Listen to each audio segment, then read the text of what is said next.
Hey, everybody, and welcome back to another episode of Podcasting for Dummies, the companion podcast. The energy is high, and it is because we are here to talk to you on this episode about what we're doing right now. We're here to talk about streaming and podcasting, and that's the fun of putting them together and what it takes and why you want to do this. It's a great time. I'm Chuck Tomasi, one of the co-authors of Podcasting for Dummies, and joining me is, of course, the other co-author of Podcasting for Dummies, T. Morris. How are you today, T? I'm good. And I'm ready to talk about this because this was one of the biggest. All right, so if you remember, chat, we were talking about the distance the distance between books. Like the first edition came out in 2006, second edition came out in 2008. Then there was nearly a 10-year gap, and the third edition came out in 2017, strictly by accident and just because I dropped a line to Steve Hayes and said, "Hey, got a question," and so that happened. And then the book is still selling. I think it might be time for a refresh. Yeah, and then we get to the year of COVID 2020, and we released the fourth edition. And while we all need COVID hobbies. Yeah, tell me about it. But the thing was, we had an overhaul of the book between 2 and 3, between those two editions. But when we got to 3 and 4, only barely 3 years had passed. But in those 3 years, a lot of things had changed, not just with podcasts, but with the authors as well. One of them, that's me, got into streaming. I literally got into streaming right as we were, well, actually a year. You're right. While we were finishing up the third edition of Podcasting for Dummies. So I was getting into this, and the more I got into this, the more I was, as I was saying in the previous episode, there was a lot of the same things being said in the streaming community as Chuck and I heard in the podcasting community. Oh, the community's so awesome. They're looking out for each other. We support one another. Oh, and while I think streaming has moved at a slightly faster pace than the podcasting community, there are a lot of similarities. And when we went into the fourth edition, we were asking, well, what had changed? And one of the big things I think that has changed was Chuck and I had to come to an understanding that maybe, just maybe, the entire approach to podcasting had changed in the 15 years that we've been doing it. Wouldn't you agree, Chuck? Yeah. There are some noticeable differences in the evolution or revolution of both of them. I mean, if you go back before 2004, there was no podcasting. There wasn't anything even leading up to it. The closest you can get is blogs with RSS feeds. That was kind of like a text version of podcasting. Right. With streaming, we've had YouTube for years. We had Justin TV that became Twitch. And then you started seeing more and more people jump on it. So it seemed like it was more of a gradual thing that sort of snuck up on us in the podcasting world and went, wow, these two really fit together well. Right. And I mean, so well that I believe the month that we're recording this, July is Talk Shows and Podcast Month. It's a highlight of Talk Shows and Podcast Month on Twitch, and Talk Shows and Podcasts is now a separate section, all on its own, compared to Just Chatting, which is sort of a catch-all for people who aren't necessarily gaming, but they just want to chit chat with everybody and just sort of have some quality community time. But I think one of the biggest differences between podcasts of when we started and podcasting today is the ability of streaming media. Streaming media was a pie in the sky sort of dream back 15 years ago. And if you had told anybody with an advanced phone 15 years ago, oh yeah, you'll be able to stream your podcast on that, we would have laughed at you. There were technological limitations that prevented us from doing that. I mean, absolutely. Bandwidth among them, but the software, there were a lot of reasons why you couldn't really do it effectively until recently. Exactly, and one of the other things that had changed was that people were calling their They were calling their productions podcasts, but they didn't have an RSS feed. They weren't syndicating audio. They were taking audio files, uploading them to YouTube, and saying, "I have a podcast." And I remember, and we originally took offense. Oh boy, did we take an offense to that? We took a massive offense to that, and we really were the old men shaking our fists at clouds, going, "You're not a podcast!" You know, we did that. We actually did that, and of course now, here I am streaming, and people saying, "Oh yeah, you wrote Podcasting for Dummies," and I was like, "Yeah," and they said, "Well, I'd like to see your podcast. Well, we'd like to get your opinion on our podcast." And I said, "Sure thing. What's the RSS feed?" And they go, "The what?" And I'm just like, you know, and yeah. I could feel myself cringing, going, "You need to have an RSS feed." And I remember they said, "Oh, we'll get around to it." And it became a real. I know people still use RSS, but Marv, the people that were coming to me, all of their stuff was on YouTube.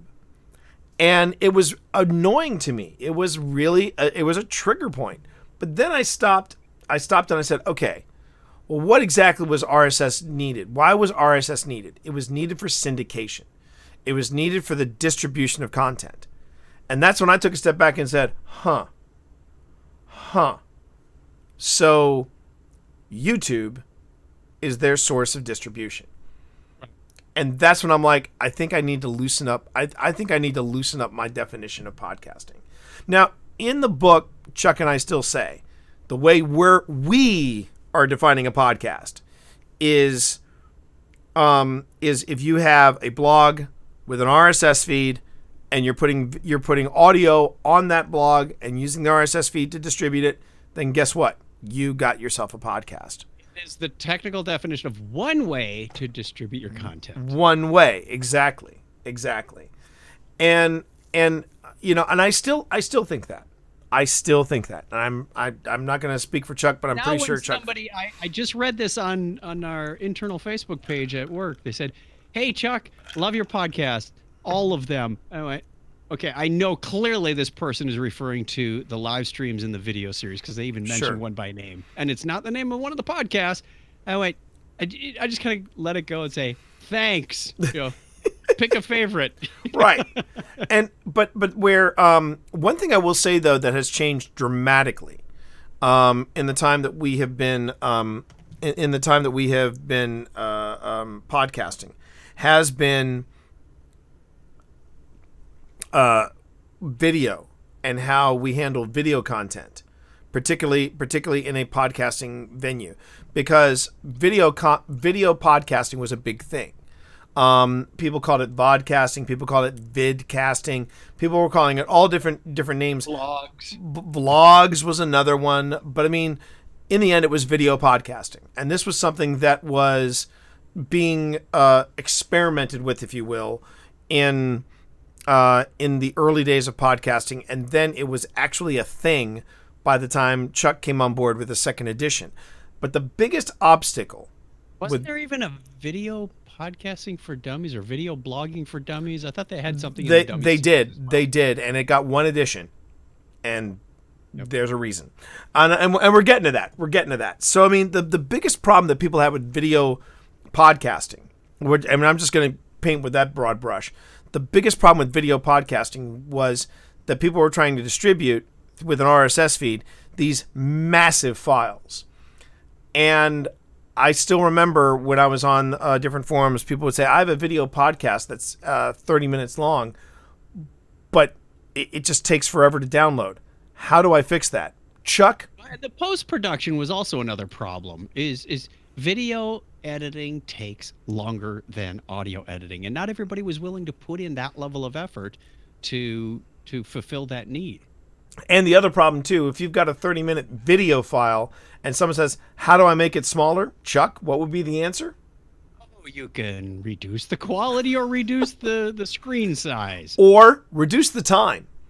I remember people saying, make a shorter podcast, but I can't. Well then, and Chuck is absolutely right. One of the things that I would tell people is that, because when I got into audio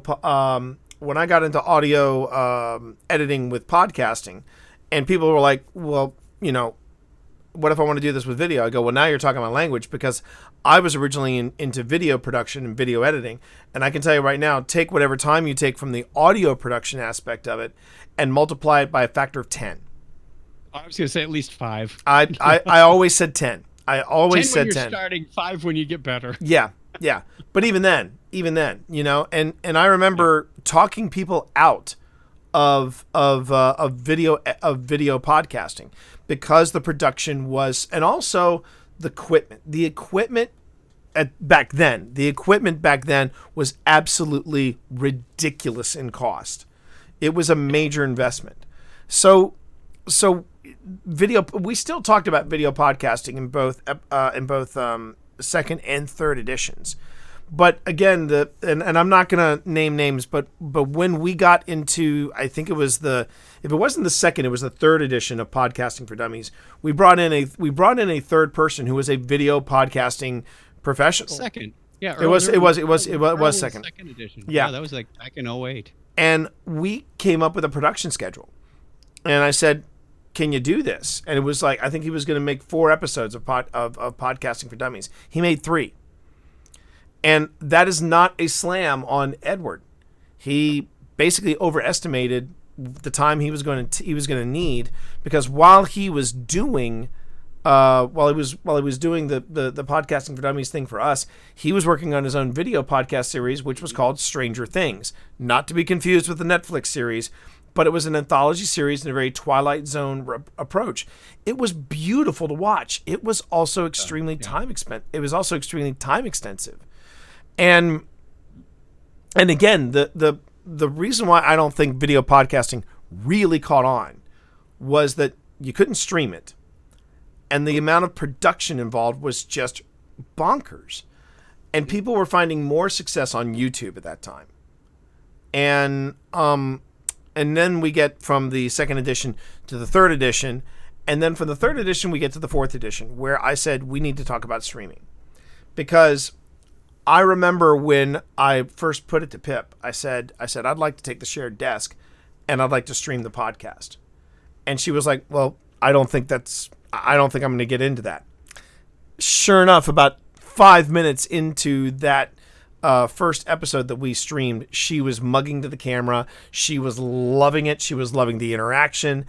And I found out that streaming really fit into the workflow of podcasting.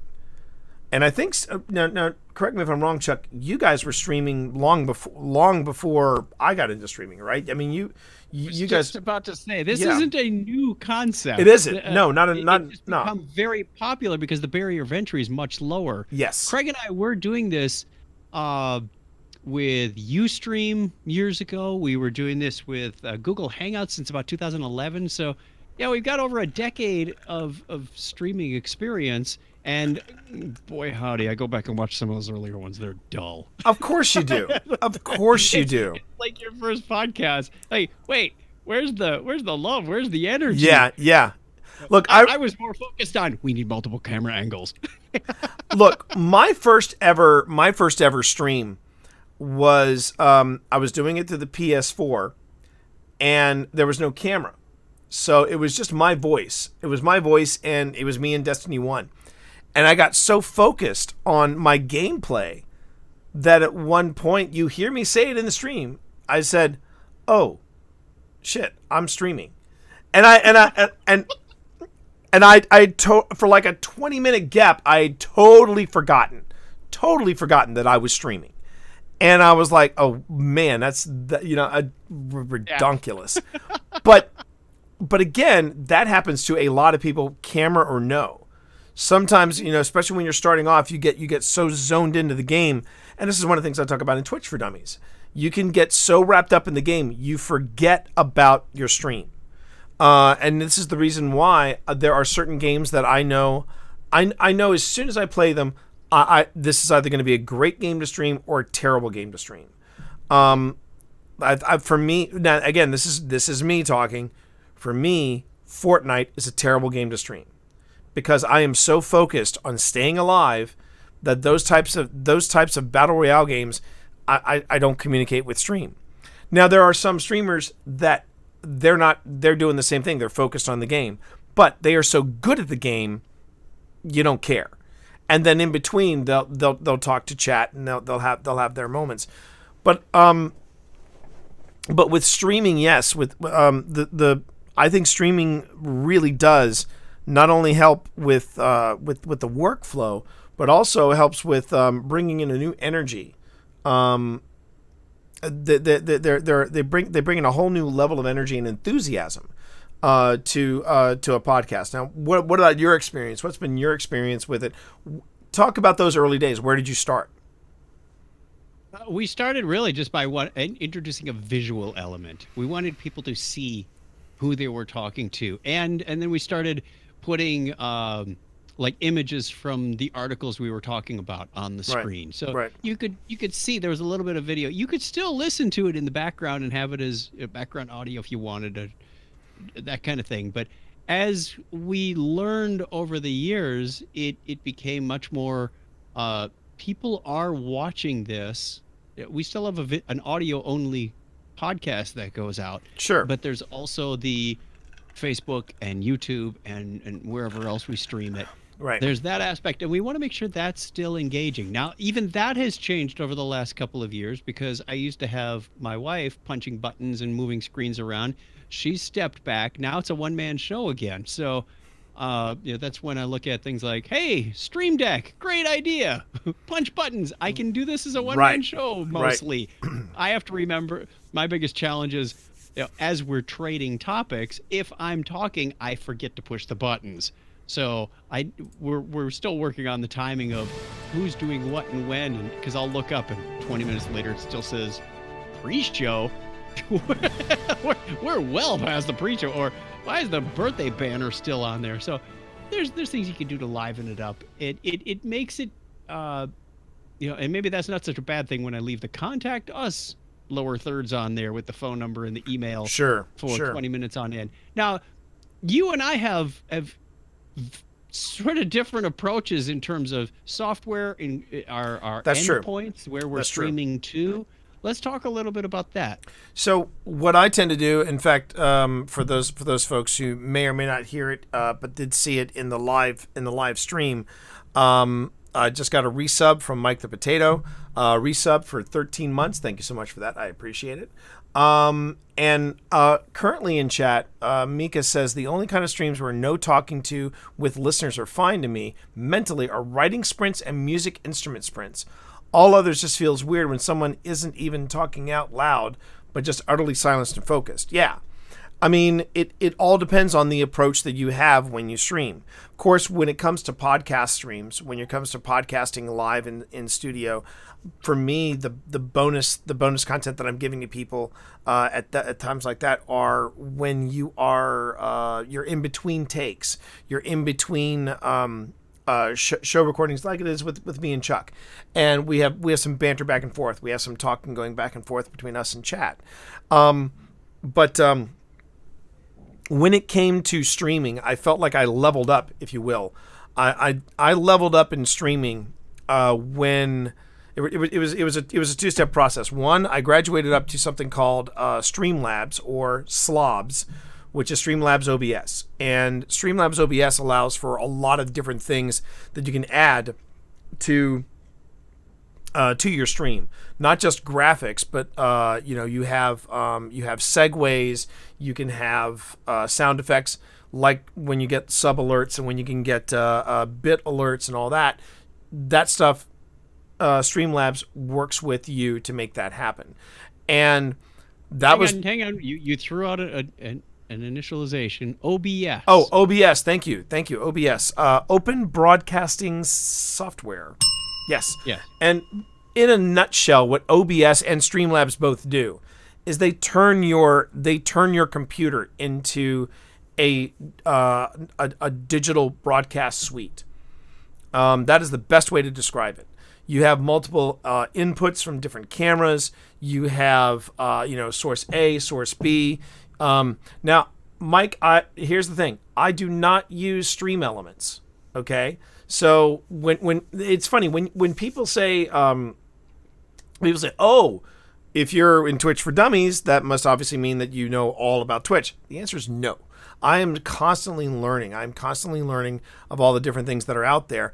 There are services that I've had people tell me about that I've had a chance to look at and go, if that works for you, fantastic. I don't necessarily work with that. Stream Elements is one of those things. I know I need to find out more about it, but I know that the hangups that people have with Nightbot, they have the same hangups for Stream Elements. But Mike, you're getting ahead of me, so I'm taking it one step at a time. Streamlabs, going back to that, Streamlabs basically helps me manage all the different resources that I'm working with. Audio inputs, audio outputs, video inputs. That's what you're using to manage it, and basically turn your computer into a broadcasting studio. You don't necessarily need Streamlabs. You can use OBS by itself. Streamlabs, though, offers a lot of plug-in, easy plug-in animated templates and things like that to give your stream some personality. And that was one of the first things I did, and I felt like I leveled up there. Now, the second way I leveled up too was I went from I started with literally a one monitor setup. I then went to a 2-monitor setup. And then I went to a 3-monitor setup. And the third monitor, this is where I felt like I leveled up, is not on my desk. It is literally mounted on a arm that swings out from my wall. So now I've got my chat up here, I've got my stream here, and then I've got Streamlabs running over here, so I can check onto the health of the stream. How am I doing? How's everything looking? If I need to ping people on stream, I can ping people on stream. That sort of thing. So these are all the different steps, and that's what I would tell you straight off the bat when it comes to getting into streaming. I think the entry level for streaming is a little higher than the entry level for podcasting. But if you get into streaming, my thoughts are this: do not go hog wild all in straight away. Oh, exactly. Do not. I mean, Chuck, talk about your evolution of your streaming studio, because I know now you're doing like you've got a full section that's all green screen, correct? It can be. The green screen is retractable. There you go. Oh, perfect. Okay, great. I made the new section of the studio very configurable. Right. Turn on a dime. Right. So the evolution started very modestly. Like I said, we just hooked up a webcam and used Google Hangouts back in the day and went, okay, here we go. Let's do this. And when I came into this house in 2014, Michael had a machine that had Wirecast on it, which is sort of the commercial product to OBS. So Wirecast is by a company called Telestream. They also make a product that I was already familiar with called ScreenFlow for doing screen captures and editing and whatnot. This is the streaming product, or one of their many products that they've got. It is a pay-for product. It is going to cost you some money. It's expensive. Standard version and the pro version, but I also purchased the $99 a year support. So you can get your support questions answered, and you get all the free upgrades you want. So I'm gonna interject real quick in here, because I want to. Since you work with Wirecast, can you tell me what the advantage is of Wirecast over OBS? Because I've spent a whopping 10 minutes on Wirecast, and I'm like, this is taking something very simple and making it extremely hard. So I wanted to know if there was something that I was missing with my first impression of Wirecast. No, I found the same thing when I tried getting into OBS. I found it very confusing at first. And Funny. I think it's just what you're familiar with. Okay. With like video software, like video editing software, Wirecast has multiple layers. So you set up your shots in those layers. I want my lower thirds on the top layer. Right. I want my cameras on the second layer. I want my backgrounds on the third layer. I want my audio, in the lowest layer. That kind of thing. And then you shift around so I can pop up a different lower third without changing the whole scene. But yeah, there are some complexities to it. But functionally it does the same thing. It takes your video signal or multiple video signals and sends them to one or more endpoints. And a lot of people will use Twitch. A lot of people use YouTube. A lot of people will do Facebook. You can even send it to LinkedIn. You can even do a custom service that we do for our conferences. It's called RTMP, which is the protocol that sends these. I don't want to get too deep into this, but Right. it's functionally just taking your video signal and sending it somewhere. There's even services if you want to go to multiple distribution points. I heard about one this week, but I can't recall the name of it. But the one that I've used more frequently is called Restream, restream.io. Right. There we go. Yep. Where you send one feed to them and they distribute it to multiple feeds. So for every output stream you've got, it can be anywhere from 3 to 9 megabytes of upload speed. And a lot of people don't have that much. And if you want to do another one on top of that, it's going to be that same bandwidth multiplied over and over Right. again. So if you don't have 35 meg up on your ISP, you're going to run into problems. You could send one single feed to Restream and they'll Right. take care of it. But that's a pay-for service. And the other thing to know about Restream, this is something I kind of want to, because we didn't really get it. We didn't get much of a chance to talk about this, and Restream wasn't even around when I was working with Twitch for Dummies. But one of the things about Restream to be very cautious of is that it may create a conflict of interest with different levels of income that you get with other. Always check your platform's terms of service. And what I mean by that is once you become affiliate and you're starting to bring in even a modest paycheck, or even the occasional paycheck, the thing to know about with Restream is that Restream may violate some of those TOSs that you're dealing with. In other words, when you stream with Twitch, if you stream with Twitch is like, well, we need to have exclusivity to that content before you start distributing it elsewhere. Facebook does that sometimes too. And Facebook does that as well. Now, before anybody says, well, I know that Logitech restreams, yes, because they're working on an entirely different contract with Twitch and YouTube and Facebook because they're a business. And so, yeah, they're not going to have the same kind of rules that the individual pulling down a paycheck from them is going to have. Okay, and and this is where streaming also has a higher bar of entry.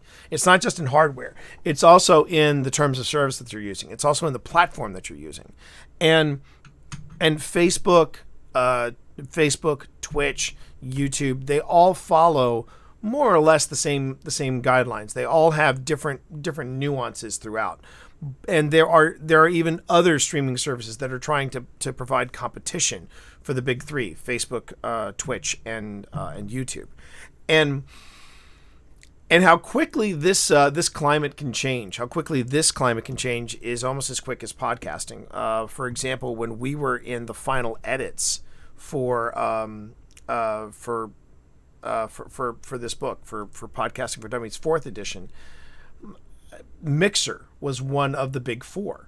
As it was then the big four. It was Twitch, Facebook, YouTube, and Facebook, Twitch, YouTube, and Mixer. And Mixer was owned by Microsoft. And one of their big personalities was Ninja. And without any kind of warning, suddenly Microsoft stepped in and said, "We're out." And they shut down Mixer. They gave people plenty of time to find. They said in a month or in a few months we will be shutting down Mixer. But this came as a shock to everybody. I remember Blind Gamer Steve had hosted on his Mixer channel and on YouTube a talk with the people who handled accessibility over at Mixer. And they were chatting about the future. They were chatting about all the stuff that was coming. They were really excited. And then a week later, this happened. And Steve reached out to them, and they called him and said, "We didn't know it was coming." So that's how quickly all this can change. Yeah. And one of the things that I would say about streaming is streaming is a platform that podcasters dreamt about back in the early days. There were several services that were either A, trying to stream your podcast live, or B, tried to bring in a live audience element into your podcast. And I tried desperately to get it to work, and I never could. And the they were like, oh, you need this, you need this, you need this, and I'm like, then you're making it too hard. I should be able to download your software and it should happen. Oh, yeah. But that wasn't it. And that was something that I give a lot of props to Twitch for, because Twitch does make that happen. They make that interactivity like instant. You basically set up an account and you go. Now, there are varying degrees. Chuck actually dropped in on the deep end. You know, Chuck started with a couple of webcams, and again, that's where this particular setup that I'm streaming from you now, that's where I started bringing in multiple webcams. But this is how easy the bar is to get started in streaming. To get started in streaming, you set up your account, and then if you're on a console, if you're on an Xbox or a PC, or sorry, Xbox or PS4, or I'm sorry, now PS5, you basically go into broadcast gameplay, and bam, you're online. You may not have a gaming camera. You can get yourself a PSI. You can get yourself one of the Kinect cameras from for your Xbox, I believe. But most people, when they're starting off on the newer consoles, they do not start off with cameras. But that's how easy it is. You can just get started straight away. But one thing I would say is you got to build your studio as you go. It is a constant improvement of your studio to a point of where you're like, I'm in a comfortable environment now and I'm ready to go. What about you? What else would you say is the connection of streaming and podcasting, and why did we make this jump, taking out video podcasting and talking about streaming instead? We are on the same wavelength, my friend. I was just about to ask you the same question. This is why you and I have been writing this book for over a decade. So I'll let you lead it in. You can't tell what part, who wrote what anymore. Exactly. So you lead us in with that, Chuck. I mean, where do you see that intersection, and why streaming matters to podcasters? I think you hit the nail on the head with the interactivity part. We were starving for that interactivity. God, yes, we were. Because in the early days, and even today, if you've got an audio-only podcast and you send it out to Apple, Amazon, Spotify, whatever, the feedback loop is terribly slow, terribly long, terribly low. There used to be, I don't know what changed, but go back 10 years, we had a separate show for Technorama just to handle the feedback. Yeah. So we wouldn't fill up 40 minutes of our 1 hour just responding to questions. So we branched off and created a separate show. Not so much anymore. People are not as quick to punch up the phone number and leave you a voicemail on something you said. I don't know why that is, but maybe it's just the climate of social media, or streaming is doing something different. But that kind of interactivity, to have this live, or in some cases, depending on what streaming service you're going with, you could be 20 or 30 seconds delayed, but you've got that interactivity going. Yes. With the people to say, the only problem is when it is delayed, you go, that was funny. Like, wait, what did we say? 'Cause yeah. It'll be a few seconds before they hear it, then they'll respond, and it'll be a few more seconds before you read it. And you're like, I have no context to this anymore. And that delay can cause issues. And I understand the delay. They're trying to avoid people coming in and saying stuff that maybe they shouldn't say, and yeah. I get it. I do get it. But I think 9 times out of 10, streamers are not able to react fast enough to stop that sort of thing.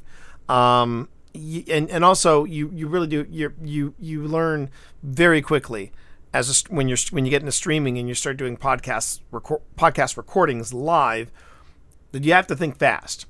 You do. I was just going to say, you have to think fast. A whole nother level of concentration. Yeah. That goes on. I confessed before that I'm a little slow sometimes on the Stream Deck changing titles, but the interactivity, I'm now not only just having a conversation with Craig on Sunday night, but I am keeping one eye, like you said, one eye on the streaming software, yep. One eye on the chat, one eye on Craig, one eye on the show notes. Yes, I've got multiple eyes because I'm a parent. I have eyes in the back of my head. It's this very fast multitasking and still be able to sound like a coherent human being when you're having these conversations. As you've caught me off guard Yeah. a couple of times on this stream, like what you asked me a question, I was reading the comments. Stop Right. doing that. And You know, and again, it can get overwhelming at times. it's where it's where I get really upset with and on rare occasions. But when people tell me things like, "Well, that's because you don't pay attention to chat." If you really want to kick someone in the mommy daddy box, you tell them, "Well, that's because you don't pay attention to chat." And what they don't understand, what they don't see, and I think it's one of the reasons why, yeah, I see a lot of podcasters starting to migrate towards working a stream into their mix. But I'm seeing just as many podcasters going, "Nah, this isn't for me." And the reason why is because, yes, you got to stay on point, but then you've got a double end if you need to. If you're working with some people who prefer working with double end, then you got to keep an eye on chat. Then you got to keep an eye on the stream health, because as well, you are usually a one-person shop when you're starting off as streaming, which means you're also your own IT department. And if for some reason your stream isn't working, then, and while I'm doing all that, oh yeah, I'm also checking the stream on Twitch to make sure that it's moving smoothly, because it will look fine here and it will look fine in Streamlabs. But then if I go to Twitch and suddenly everything looks pixelated, I'm like, that isn't good. And then I got to check the health of the stream. And then someone goes, "You're not paying attention to chat." No, dipwit, I'm not paying attention to chat because I'm trying to make sure that the freaking stream is still working. So where I get upset is that people think, oh, when you get on to Twitch, it's just a matter of watching chat and playing a video game. And I'm like, if you think that's everything in streaming, I got some bad news for you. I got some really bad news for you, and I can recommend a book that'll wisen you up on that, Sparky. That's the runtime edition of what's going through your head. Right. There's also the prep time stuff is more. I mean, you start up a podcast, sure, you got your show notes in front of you. You might have, a video interaction with your co-host or whatever. But basically, you hit record, you talk, and you've got some editing to do on the backside. I know I greatly simplified our book right there. I know you did. But when you get into streaming, there's additional steps. Right. I've got to set up the endpoints for Facebook or for go into YouTube Studio and say, here's what I'm going to do at 6 p.m. on Saturday night. I'm going to be singing karaoke, get those notes together. So the streaming software has to be set up with those video elements. Is there anything that changes week to week? Oh, the title. Yep, got to get a new title because it's now July 3rd instead of July. What directory are you in? Are you in the right directory? That's the other thing. What directory are you in? And I'll go you one step further. One of the most recent additions to my studio is behind me. When I first started streaming, and I actually have to recut the channel trailer. The way I would describe what was behind me, it was like I was in a vacuum. I was in this great void. I had a plain, or an old Apple commercial. Yeah, I had a plain white wall behind me, and I didn't realize how bad it was and how bad my lighting was. Yeah, that was another thing you didn't have to worry about in podcasting, lighting. And yes. And I did a video with Steve Saylor. We were doing a Logitech day, and I had my studio, and then I had Steve Saylor's studio. It would go one then the other, one and the other, one and the other. Mm-hmm. And when it jumped to me, I was embarrassed because I had the shadow of the mic on my face. I didn't have any kind of lighting, and I had this void behind me. And then you jump over to Steve. Steve's got perfect lighting. Well, of course, he's got perfect hair. He's Steve, the Blind Gamer Sailor. But he's got the lighting. He had all this stuff in the background. And the challenge I had is I can't put like stuff behind me. Well, let me rephrase that. Very shallow. I have a very shallow backspace. But I remember after we did that video, I showed it to my wife and I said, "Honey, I need to do something about this background." And even Pip was like, "Yeah, you do." So this happened during COVID. We painted the wall. I started hanging stuff on it. I'm still hanging stuff on it. And I was amazed at how many people took notice of that. They're like, "Oh my God, T, are you in a new part of your house? This is great." And I'm like, "No, I just finally did something about the damn background." And it was something that these are details you never think about in podcasting. And yeah, while some people go, "Well, I'll just do the green screen." Now, I'm going to turn this over to you, Chuck, because I know you know this as intimately as I do, but I'm not going to hog all the time. Chuck, let's talk about the technical challenges of working with a green screen. My goodness. I'll be over here if you need me. I'm just going to prop my feet up and just let you go. I'm just going to let you go, buddy. You go right ahead. Some people will try to take the easy approach to green screens and just say, "Hey, Zoom has this virtual background thing." And suddenly you find your arm cut off at the wrong time. Like, don't. If you are thinking about going with green screen, spend the time and effort. And this is where lighting becomes very critical. Crucial. I Crucial. with this for years, people, years. I bought the box lights. I had the set you see here. I've got a little more depth than T. Yeah. Reach my back wall. I have studio envy. There's probably 5 feet or close to 2 meters behind me. I would drop down the green screen. That is not enough depth to light the screen effectively and me, because you need that separation.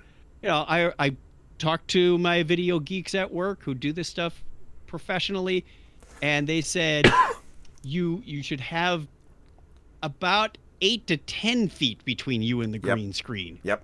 And I said, I don't have that depth because I'm kind of sideways in a 10-foot wide room and the mixer takes up 4. So it's just not going to happen. So that's when I started thinking about my COVID project of redoing a section of the studio for that specifically. And you have to be able to get that lighting just right, because you don't want that fuzzy green halo around. No, you don't. And tweaking the software is the other part. Not only is it lighting, but you want the screen to be green. Right. Not teal, not something off green. It's a very tricky process, and you may find that it changes from week to week. It's a frustrating demon you keep chasing down. Like, why can suddenly I see through this shirt? It's not even green. What happened? My camera color level adjusted automatically, or the weather outside the window did something. That's the other thing. I put in honeycomb blinds in this room. Right. So that the outside environment is not impacting my green screen, is not impacting. The more control you have, just like audio podcasting, you want to have control over the audio artifacts in your room. You don't want dump truck going by every 5 minutes, or soundproof. This is more lightproof. And because I know that maybe some listeners, maybe some viewers, and maybe some folks in chat are going to be like, well, then what about the I can solve that problem right away. They've got green screens that can attach to your chair. That's problem solved, right? Wrong. I have one of those. I have it. I'm looking at it right now, and I just shake my fist at it because, yes, it's not big enough. It's not big enough. That's the first problem. It's not big enough. But then 2, let's say you move it. Let's say you zoom into just your face, or maybe just your face and your chest. Yes, it will cover you. But the minute you do this, it's off. Turn your chair. The minute you go this, it's off. I mean, it becomes less of a green screen and more like a reflector dish. And then you see yourself basically positioning yourself until finally it's in right, and you're like, okay, now I can do it. But then you've got so much light on you. And this is why again, even male streamers have to deal with makeup. Yep. Because otherwise you can be washed out. You can adjust your camera and the lighting accordingly. Ring lights are great in a pinch. But I mean, lighting, I've heard that in streaming, 2 things. As if I would ever use makeup for a stream. Yes, you see. And again, Marv, that is your own skin tones. I mean, I am super white, and let's face it, Steve Saylor's whiter than me. But the thing I'm getting at is that with you may have to start working with stage makeup if you want that green screen to be pristine to be crisp. Yeah, to be crisp. And these are things that podcasters never dreamt of. And video is another level of stuff you have to be concerned about. Yep. Like you said, the background, the Yep. lighting, the green screen, don't even get me started on multiple camera angles with Oh green yeah. screens. Oh yeah. But here's another. Yeah. But I would say this. I would say without question, streaming solves the problem that video podcasting could never solve. The whole size issue is no longer a thing. The whole issue of transferring files no longer You're a thing. not downloading anything. Right. That's It's just constant streaming. It's just constant. The bandwidth is there, and this is part of the heavy lifting that YouTube, Twitch, and Facebook are doing. These different platforms they're doing all the heavy lifting for you, and they're coming up with signals and they're coming up with ways that you can watch the stream in real time. You can watch the podcast in real time. The problem with the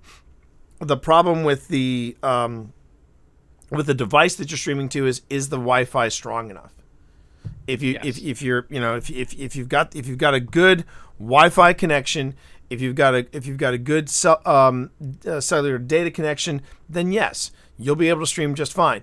But when you're trying to stream from a mobile phone, when you're trying to stream from a hotspot, then you start getting into some challenges. And so yeah, there are a lot of factors that you encounter, but now I think streaming is an essential for the podcaster, because the lessons you've learned in podcasting you can apply to streaming. I really did not feel that, them carry over. yeah, and I don't feel like a lot of the it was that great of a jump for me to go from podcasting to streaming. The basics were there, and initially it was pretty easy, but then you start discovering, like then you start, anything else, the nuances. whether you're learning the piano, you start with your ABCs and then you work your way up, your do re mi's, and you get into more advanced things, and that's what makes you a better pianist. But in this case, it's a better streamer. It's like, oh, I need some better lighting. Oh, right. My green screen needs to be bigger or flat or cloth instead of plastic, or what. You discover these things. Hey, look, I discovered something in the software that lets me add some production value without a lot of great cost. Hey, I bought a Stream Deck. I can do this with punching buttons instead of hotkeys. You learn as you go, and like you said in the earlier part of this episode, there is a community out there to help you with this. So reach out. Everybody is very sharing, very giving in both podcasting and streaming. And I probably shouldn't even segregate those two, because it doesn't exist. So in closing, Chuck, how do you want to wrap up this episode? We could have made this a multi-parter. We probably should have. Nothing says we can't. Nothing says we can't. We got another recording session, in August. We can go on ahead and we can do that. Not a problem. We can do that. Let's make a note. Yeah, definitely. If you're out there and you're listening and you want to know more about the live stream, please let us know. And I guess that's my cue to close us out, isn't it? Because I started. I was waiting for you to close us out. It's all you, baby.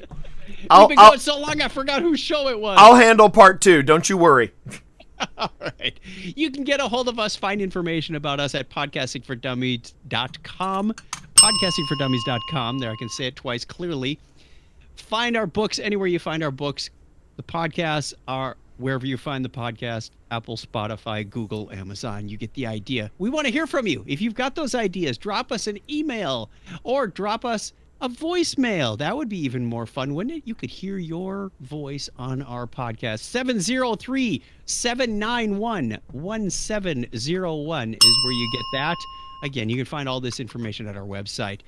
If you want to watch us live and do this thing uncut, unedited, flaws, warts and all, twitch.tv/TheTMonster is where you can find T-Stream. Among other things, this Podcasting for Dummies stream is in there. Get your Q&A in, like you heard many of our viewers today doing. Don't forget, Podcasting for Dummies, the companion podcast, is protected by Creative Commons non-commercial, no derivatives, share alike, United States 3.0 license. You can find more about that at creativecommons.org. Until we record again and until we speak to you again, take care, everybody. Be safe and pod on.